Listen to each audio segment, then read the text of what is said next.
Okay, good morning, everyone. Let's get right into the stock market technical analysis. We're going to look for trade ideas, trade setups, opportunities in the market to make money. So if you guys find value in this kind of content, then drop me a thumbs up. Let me know how I'm doing in a comment below. I do appreciate that. So we're going to start off today with triple Qs, tech sector, and I want to look at the bank stocks as well. There's stuff going on there.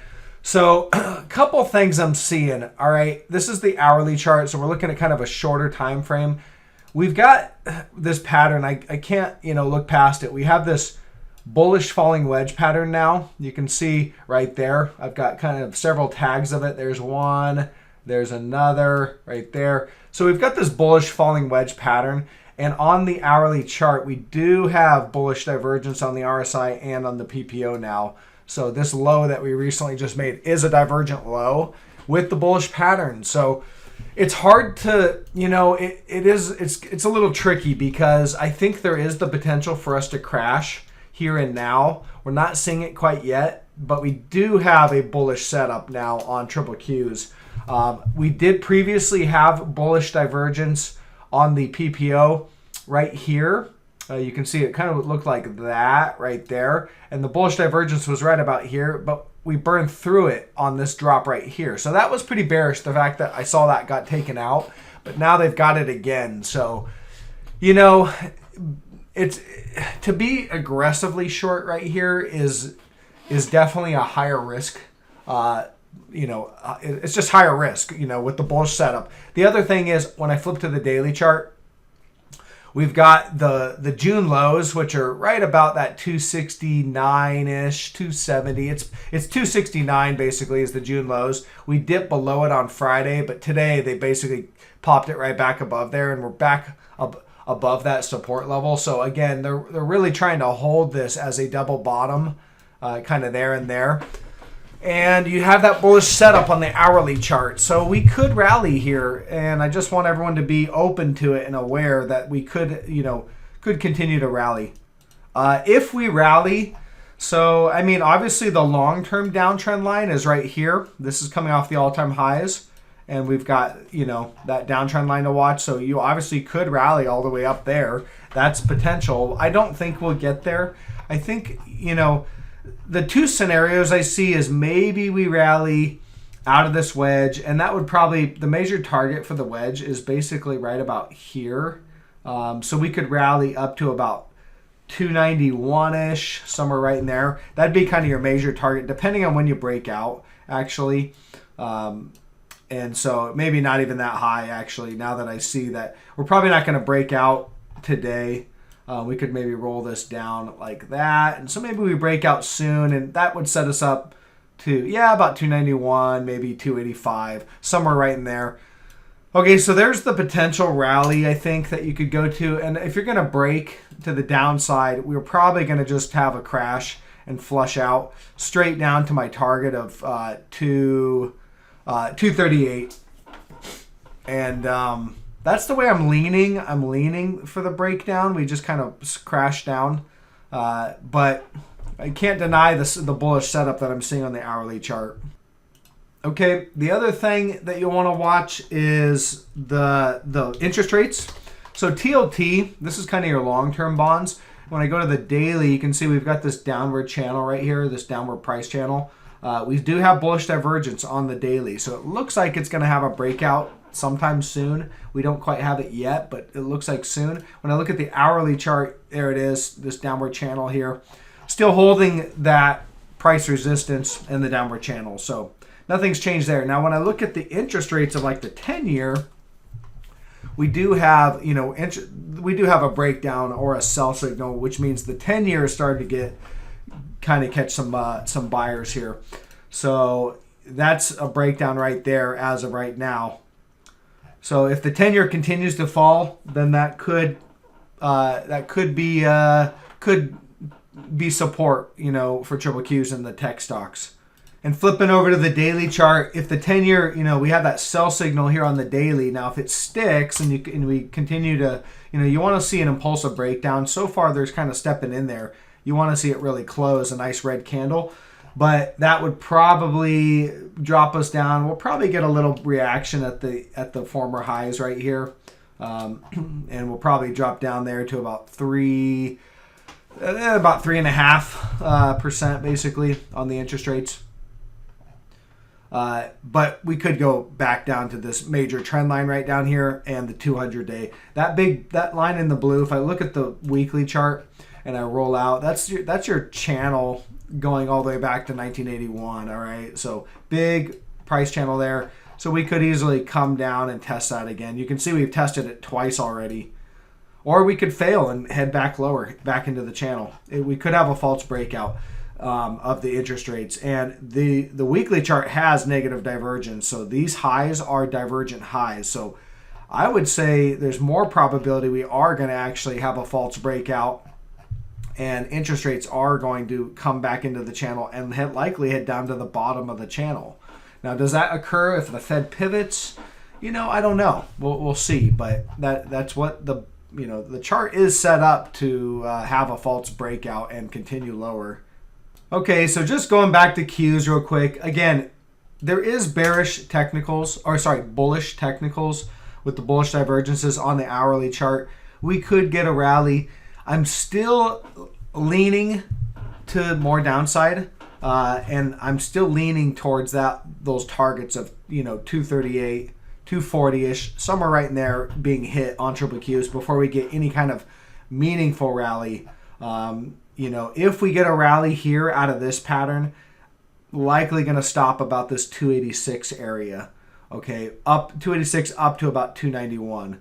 All right, those would be the areas where the rally I think would stop, and then we'd probably head lower and probably at that point get that move down to 238. So we could go here before we go down, or we could just go down. This wedge pattern has not been broken. So until you see a break out of the wedge, we could hit it as resistance and then go down and break to the downside. Lots of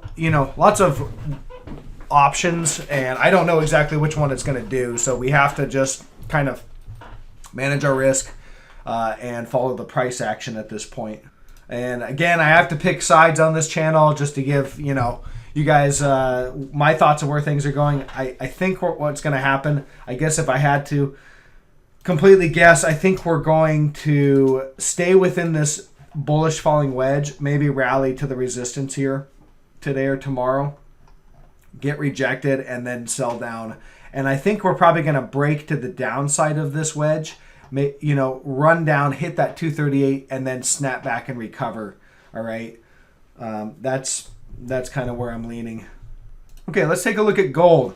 Gold bullion. Here we are back above that 1680. So if I look at the weekly chart, you can see I've got it. It's a kind of a mess, the chart that I have here, but we've got lots of support right there at that 1680.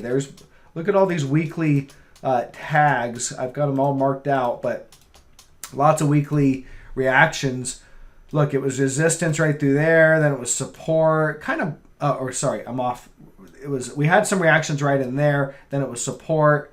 Then we had another reaction of support there, another one there, and we broke it, but look, they're starting to recover that. So as of right now, still looks like that false breakdown bear trap situation where we're going to actually probably see a pretty strong rally here. When I go to the daily chart, you can see, again, recovering that 1680. We'll see how the day closes. They might close it right on it and kind of keep everyone guessing. We do have bullish divergence on the daily chart, though, so it tells me that this price action right here has a high probability of being a false breakdown, a bear trap, and we're going to rally, in gold. Another trend line to watch, looks like this coming off the highs here, is this one right here. So I can get rid of this blue one here, but it's right here. You can see resistance all through here. There's another tag of it. So I think, if we rally, we'll probably run up to about that 725-ish, hit that, reject, back down to 1680, chop around for a little bit, and then probably break to the upside. All right, that's my guess on that one. So JP Morgan, the largest bank, basically, pretty much a big component of XLF, sitting here at support. It's about 105 is what I got. On the daily chart, you can see as I kind of roll out, look at all these reactions right in here. There's another one. There's another one. Big gap right there at that 105 where it gapped up. So 105 seems to be significant. It's holding support right there, and we are right there at support. All right, when I zoom down to the hourly chart, you can see that we're basically building some bullish divergence on the hourly on both momentum indicators, and we're at major support. So, it's bullish basically. It's a bullish setup for sure. When I look at the a downtrend line, probably can mark out something like really about right there, because you can see I've got kind of the highs. There's another one, and then we're give it the benefit of the doubt. We're right there at kind of resistance. So you need to see the breakout in order to signal kind of a buy signal or a move up. Otherwise, maybe we'll chop around and drop lower. But definitely at support with bullish divergence on the hourly. So we'll see. But that. It's again, we've just got some bullish setups across the board on a lot of these charts, so it's hard to be overly aggressive on a short position with the bullish setups here. So just want to caution everyone, it's all about risk reward. We've caught a lot of the downside. I think there's still some more. I think we are going to get that crash, but don't get married to it. We don't want to fall in love with our beliefs or our bias, on anything. So. All right, let's look at Tesla, because obviously big movement there. On the daily chart, you've got a big breakdown, and this was kind of a key level of support on the daily. I've got it about 258. All these little circles are reactions that we've had on that level, and today another reaction because we just gapped below it. Big gap and crap. So at the end of the day, all this bullish money recently has now been trapped. Okay, trapped to the downside. They're not going to get out. It's likely we're not going to see a recovery of this area and give these people an exit. At the end of the day, I think we had a lot lower, and my target still remains on Tesla 184-ish, right in there. Okay, on the daily chart, that's decent support right in there. So I think we roll down pretty quickly, hit that. This should continue to put a drag on triple Qs and the S&P 500, because I know this is in the S&P 500 now, Tesla. And so it should continue to kind of put a drag on some of that stuff. So, just a thing that looks bearish here. And again, I'm looking for more downside on Tesla. Again, this looked like a really good short last week, and I talked about it fundamentally, how interest rates rising was not going to be bullish for Tesla, and the fact that I talked about how I know someone who works at an RV place and they're starting to see a lot of sales slow.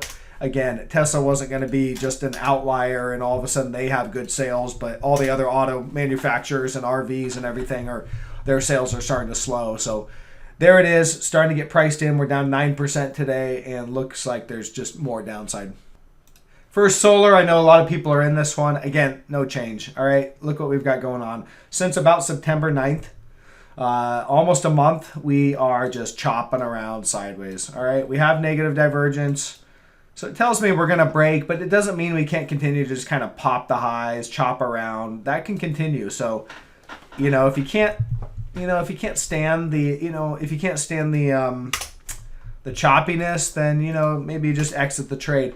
Again, this is tricky for options, obviously, because you have a time element. And one of the reasons why I prefer to not trade options is because it's hard enough to get the direction right, let alone put a time component to it. So I just try to get the direction right, and I don't worry about the time as much. And but yeah, that's I think we're going to break to the downside. I think it's going to come with a gap down, but we've got to just wait for it to play out. Run, no real change from Friday or last week. They're just a little rally, but we're still battling with the 200-day. I suspect it continues to roll over. So, I don't see a change. Still looking for this gap fill target of 24.24 right there. I think we'll get that here in the next few days. Qualcomm's another one I've talked about. Little relief rally today. Again, the market just kind of rallying today. It's just relief rally, but nothing's technically changed. So Qualcomm, obviously we're kind of in the middle of support and resistance. Resistance is right up here at about 123. Okay, and then support is right down here. Little support here at 109.83, 110, somewhere right in there, and we are just smack in the middle. So where does it go from here? I don't know. Could go up, hit resistance, then go down. Could just break down. Nobody knows. So we just look for the levels, all right? And until, you know, as long as it's within this trade, if we rally, okay, we can short it there down. And, you know, as long as the technicals remain in our favor, then we're looking for more downside. What else do I have out there? Starbucks, again, you know, we're getting rejected at the 200, so we popped the 200 here, but look, we're just getting rejected there at the 200. We've got support right about 83. Yeah, break of that should bring us down to the next level of support. Pretty decent support down here at about 80. For me, I think I'll probably pull the short, my final position on the short, if we can drop down to 80. And Apple, so Apple's rallying again today. We've got resistance on Apple. It looks like it's about 144.50 is where I have that marked out at. Not a super clear level. Big resistance in Apple right up here at 151.50, and we have the downtrend line as well. So kind of dual resistance. If we were to rally over the next couple days and run into this trend line, then that's big resistance right in there. So I don't think Apple would likely go much higher than that. And it will likely, you know, that's an objective area to short if you can get it right there. But rallying today, so we'll see where this goes. On Apple, when I look at the hourly chart, though, and this is another reason why I think Triple Qs is going to go down. Look, we don't have any bullish divergence on Apple. We are just simply, if I can grab the trend line here, we are just trending down. All right, we had divergence, but it was taken out. We are trending down, so it's just a little bit of a relief rally today, but there's no technicals holding Apple up. So I suspect we get rejected at this 144.39 area and continue lower. Okay, so that's all I have for this morning. We've gone through the markets, individual trade ideas, gold. Guys, if you're finding value in the content and you want to learn how to read the charts and build a skill set, take my stock market technical analysis course. Link in the description below on that one. It's priced affordable and available for all. And then finally, if you're interested in joining the private member group, I kind of give additional market insights, especially in the morning is usually where I'm kind of getting a read on the market and I throw my thoughts out there to everyone. And then also if I see trade ideas that are really actionable, I'll throw them up in that private member group. And we also do a Saturday live stream where I go through the charts you want me to look at, give you my thoughts and analysis on that. So private member group, link in the description below to join up on that one if you haven't already done so. All right, I'll catch you guys on the next one. Bye.